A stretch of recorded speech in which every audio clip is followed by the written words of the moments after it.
안녕하세요. 사기꾼 같은 남편하고 이혼한 30대 여성입니다. 남편과는 같이 일하던 직장 동료의 소개로 만났습니다.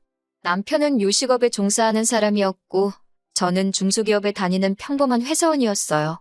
조건만 들었을 때는 나이가 같다는 것 말고는 비슷한 구석이 하나도 없어서 별 기대 없이 나갔던 소개팅이었는데 의외로 대화가 잘 통해서 시간이 어떻게 가는지도 모르겠더군요.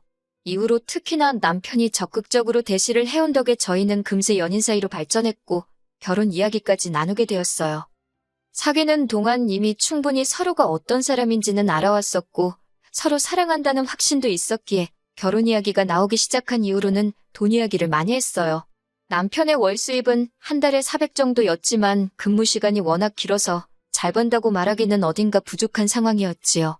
게다가 시댁은 두 분이 살고 계신 집 한 채와 나라에서 한 달에 나오는 40만 원의 연금이 전부였던 탓에 남편이 매달 얼마씩 생활비 명목으로 보내드리고 있다대요. 그래도 남편이 그런 와중에 1억이나 모아두었다 해서 결혼을 진행하게 되었습니다. 한편 저희 친정은 서울에서 2시간 거리에 있어요. 그래서 학부 시절에는 고시원에서 살았고 대학 졸업 후 취업을 하면서 월세를 알아보기 시작했네요. 그러자 친정어머니께서 8천만 원을 주시면서 여기에 대출받아서 차라리 아파트를 하나 사라시더군요. 어린 나이에 대출을 받는다는 게 겁이 나긴 했지만 그래도 월세로 생돈 나가는 것보단 낫겠다 싶어서 결국 친정어머니 말씀을 따랐습니다.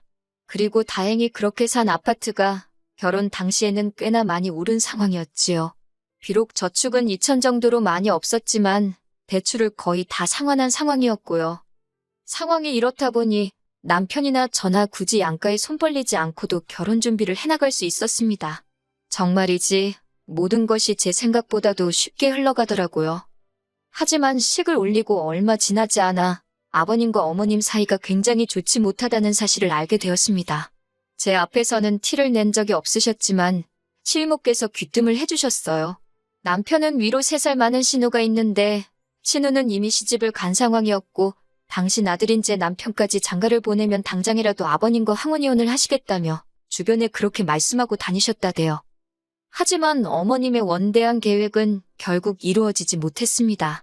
제가 시집 온 지 2달이 채 되지 않았던 한여름의 어느 날 새벽이었어요. 남편은 샤워를 하고 있었는데 거실에서 남편 핸드폰이 울리더라고요. 평소라면 저나 남편이나 둘 다 서로의 핸드폰은 울리던지 말던지 손을 대지 않는데요. 그날따라 그 벨소리가 왠지 심상치 않게 들리더군요. 밤 11시에 걸려온 전화였으니 혹시 어머님 아버님에게 무슨 일이라도 있는가 싶기도 했고요. 그렇게 받은 전화는 신우에게서 걸려온 것이었는데 신우가 침통한 목소리로 어머님이 지금 대학병원에 있다며 저희더러 빨리 내려오라 했습니다. 하지만 저희가 도착했을 땐 이미 어머님은 눈을 감으신 이후였어요. 급성 뇌출혈이었네요. 이후로 아버님은 혼자가 되셨습니다. 친정어머니께서는 혼자가 된 사돈인 아버님을 염려하셨지만 그보다는 물론 저를 더 걱정하셨어요. 저더러 고생이 많겠다며 일을 어쩌냐고 안절부절을 못하셨는데 그때만 해도 저는 어머니가 왜 그러시는지 이해를 하지 못했지요. 하지만 어머님이 돌아가시고 장례도 마치고 한 달 정도 지났을까요? 그때부터 슬슬 친정어머니가 뭘 그리 걱정하셨던 건지 조금씩 감이 오기 시작하대요. 어머님 장례도 끝나고 어느 정도 상황이 정리가 돼가던 무렵 신우에게서 연락이 왔습니다.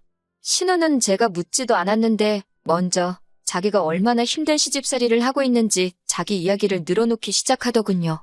받은 거 없이 빈몸으로 시집을 갔더니 시집 식구들 눈치가 보여서 친정에 신경을 쓸래도 쓸 수가 없다면서 저더러 같은 여자이고 며느리니 자기가 무슨 말을 하는지 알지 않냐고 그러면서 제가 자기 입장을 당연히 이해한다는 식으로 몰고 가더니 그래서 말인데 자기는 자기 시댁에 잘할 테니까 저더러 자기 아버지 그러니까 아버님께 신경 좀 써달라 하더라고요. 듣다 못한 제가 잘해달라는 게 무슨 말씀이시냐고 단도직입적으로 물으니 한다는 말이 뭐 자주 들여다보고 말동무도 해드리고 그러면 좋겠다고요. 신혼의 집은 아버님 댁에서 차로 40분 거리이고 저희 집은 30분 거리입니다. 방향만 반대일 뿐 시간으로 따지면 그 집이나 독인객인이지요. 그런데 신우는 임신 준비랍시고 일도 안 하고 전업주부로 살던 반면 저는 직장을 다니고 있었어요. 그러면 상식적으로 누가 혼자 대신 아버님을 들여다보는 게 맞는 걸까요? 하지만 아버님 혼자 되신 지 얼마나 되었다고 딸하고 며느리하고 이런 이야기를 한다는 게 제가 생각해도 너무한다 싶어서 그냥 신우는 내키는 대로 떠들게 두고 별말은 안 했습니다.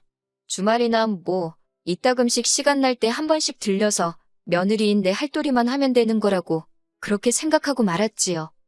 그리고 실제로 이후로 한 달에 2번 정도는 아버님 댁을 찾았고 그럴 때마다 빈손으로 가는 일은 없었습니다. 반찬이며 국이며 한 이틀 잡고 열심히 만들어서 가져다 놓고 아버님 모시고 인근으로 드라이브도 나가고 했지요. 친구분들하고 한 번씩 맛있는 것도 사드시라고 용돈도 1, 20만 원 챙겨드리고 솔직히 저희가 애가 없었으니 아주 빡빡한 살림살이는 아니었거든요. 그래서 좀 더 여유 있게 신경 써드릴 수 있었어요. 그렇다고 생색을 내자는 건 아니었지만 저희도 저희 딴에는 최선을 다한 거지요. 그런데 호의가 계속되면 호구인 줄 안다, 권리인 줄 안다. 정말 사람들이 그렇게 생각하겠냐 싶었는데 정말 그렇게 생각하더라고요. 처음엔 그런 저희 마음 씀씀이에 고마워하던 남편도 언젠가부터는 고맙다는 말 대신 이번엔 이것밖에 없냐는 식으로 말을 하더라니까요. 한 번은 제가 밑반찬을 4가지 정도 만들고 국은 2가지 종류를 끓였는데 남편이 보더니 이거 가지고 며칠이나 드시겠냐면서 요새 드라마 많이 보더니 그 시간에 하나 정도는 더 할 수 있지 않았겠냐입니다. 그 소리를 듣는데 순간 말 그대로 짜증이 나더라고요. 드라마를 보든 잠을 자든 내 마음이고 반찬을 하는 것도 내 마음인데 그렇게 내가 뭐 하는지 감시하고 있을 시간에 당신이 반찬 하나라도 더하지 그랬냐고 쏘아붙여버렸습니다. 그랬더니 남편이 그제서야 한다는 소리가 자기는 농담한 거라는데 농담이나 마나 얼마나 재수가 없던지요. 그러다 아버님의 생신이 돌아왔습니다. 그런데 생신을 일주일 앞둔 시점까지도 남편도 그렇고 신우도 그렇고 가타부타 어떻게 하자는 말이 없더라고요. 꼭 저 혼자서만 어떻게 해야 할지 고민을 하는 기분이었어요. 그래도 어머님이 돌아가신 이후로 처음 맞는 아버님 생신이기도 했고 어머님이 살아계셨다면 미역국에 이것저것 챙겨드리지 않았을까 싶어서 신우에게 아버님 댁으로 오라 했습니다. 거기서 제가 미역국도 끓이고 불고기도 하고 기본적인 생일상은 차렸네요. 그런데 해놓고도 기분이 좋지는 않았습니다. 솔직히 제가 생색내고 싶어서 한 건 아니었지만 누구 하나 수고했다, 고생했다 하는 사람이 없더라고요. 마치 당연히 제 일이었다는 듯 아버님은 심지어 당신은 소고기 미역국보다 홍합 미역국을 더 좋아한다면서 몇 수저 들지도 않으시대요. 아니 누가 저한테 아버님 홍합 미역국 좋아한다고 알려준 사람이 있기란가. 그렇다고 제가 무슨 사전 조사라도 했어야 하는 건지 허탈하고 허무하더라니까요. 그래서 이후로는 솔직히 그간 반찬이고 뭐고 아버님 댁에 해가던 것들을 서서히 줄였습니다. 그 무렵 직장에서 승진을 하면서 일이 많아지기도 했고요. 다른 사람들이 어떻게 생각할지 모르겠지만 어찌됐건 저한테는 제 일과 가정이 먼저였지 아버님을 챙겨드리는 건 어디까지나 제 호의로 하는 일이었으니까요. 그렇게 한 달쯤 지났을 무렵 또다시 신우에게서 연락이 왔습니다. 자기가 엊그제 아버님 댁에 다녀왔는데 냉장고도 텅텅 비어있고 빨래도 쌓여있고 청소도 하나도 안 되어 있더라면서 그래서 자기가 그거 다 해놓고 나오느라 죽는 줄 알았다고 어찌나 앓는 소리를 하던지요. 그런 신우에게 저는 그러셨나고 고생 많이 하셨다 했습니다. 그랬더니 신우가 한다는 말이 자기가 제 할 일을 대신 해준 거라는데 황당하더라고요. 제가 신우더러 그게 왜 제 할 일이냐 하니까 신우가 그럼 시아버지를 며느리가 챙기지 누가 챙기냐고 그래요. 어찌나 뻔뻔하게 말하는지 순간 신우가 머리에 총 맞았나 그런 생각이 들더라니까요.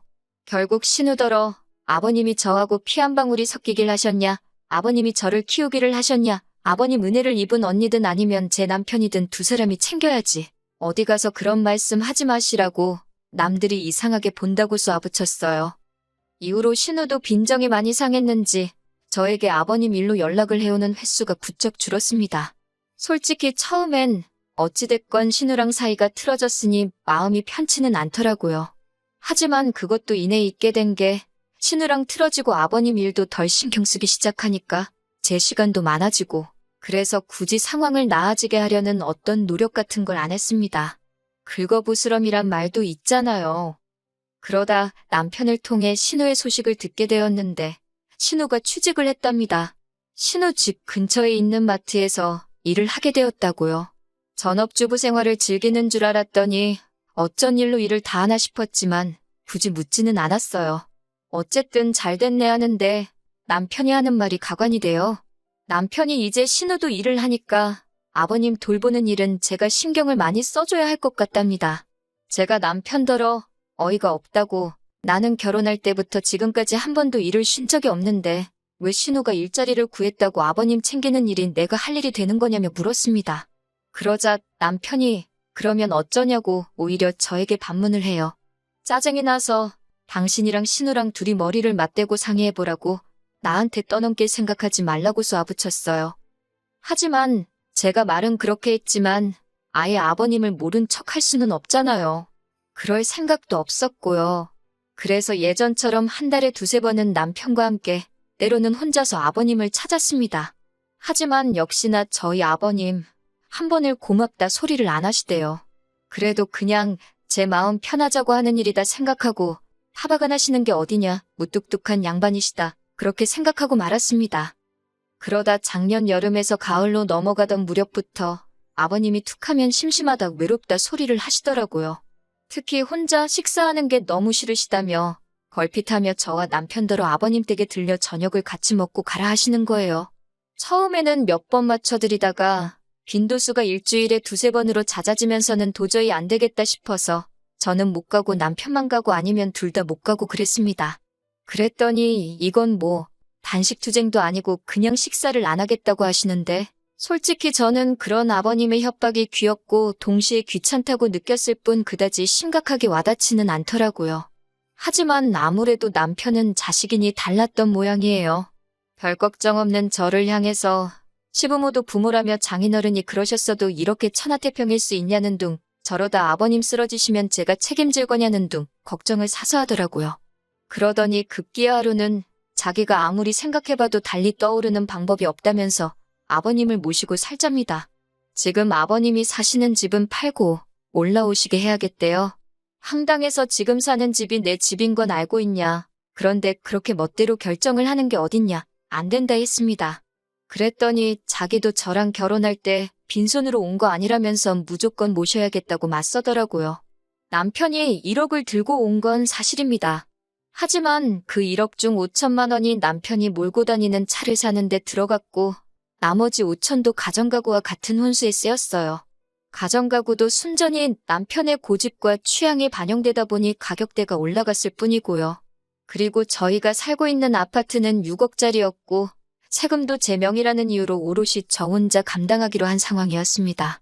그런데 갑자기 아버님을 모시고 오겠다니 저로서는 황당하기 짝이 없었지요.